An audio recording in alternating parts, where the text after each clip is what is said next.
ada istilah OTG. Banyak masyarakat bertanya apa itu istilah OTG. OTG itu menyangkut dua hal. Pertama, OTG itu kepanjangannya orang tanpa gejala. Orang tanpa gejala itu bisa jadi orang yang tidak positif virus corona di dalam tubuhnya, tetapi pernah berinteraksi langsung dengan pasien yang positif corona. Nah, sehingga sangat berisiko untuk terpapar, tetapi tidak menunjukkan gejala apapun. Atau orang yang sudah dalam tubuhnya mengandung virus corona, tetapi tidak ada gejala apapun. Nah, ini yang paling bahaya. Nah, jadi siapapun yang sudah pernah melakukan perjalanan dari daerah terjangkit wajib dilakukan isolasi mandiri dan protokol kesehatan yang ketat. Apakah dilakukan dengan pemeriksaan rapid test.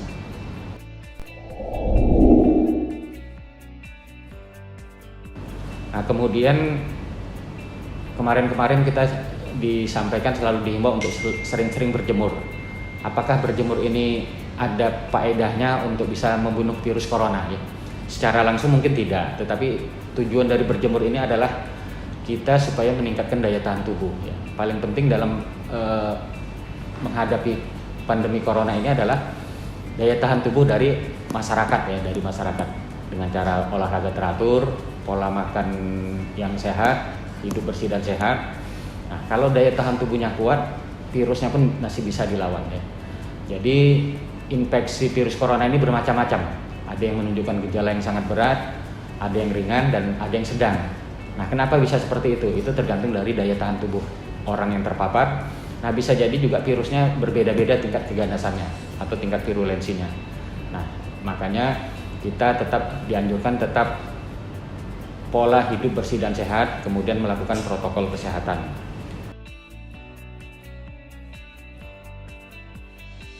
Kemudian menyangkut prognosis ya.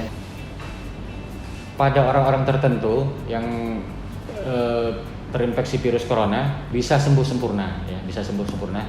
Tapi pada orang-orang yang dengan ada penyakit penyerta atau komorbid itu bisa fatal ya. Di Provinsi Aceh saat ini ada 37 kasus, yang meninggal itu 2 orang.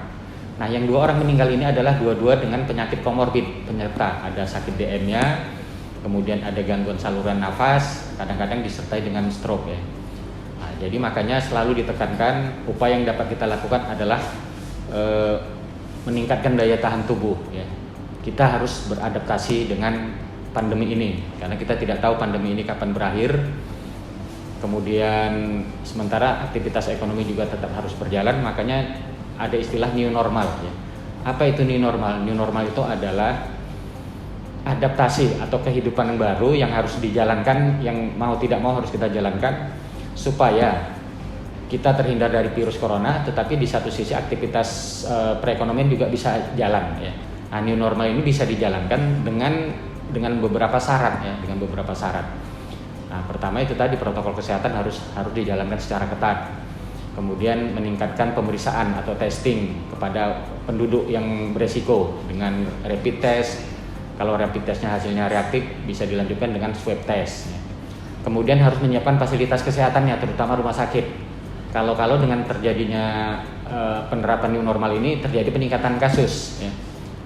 Sebagai contoh ini, Loksmawe ya, Rumah Sakit Loksmawe hari ini kehabisan tempat tidur untuk menampung pasien yang meningkat ya. Nah, itu juga jadi resiko ya. Sehingga Provinsi Aceh juga ada menambah beberapa rumah sakit rujukan untuk menampung pasien-pasien COVID yang meningkat ya, seperti ini. Nah, mungkin itu saja yang dapat saya jelaskan. Lebih dan kurang saya mohon maaf. Billahi taufiq wal hidayah. Assalamualaikum warahmatullahi wabarakatuh.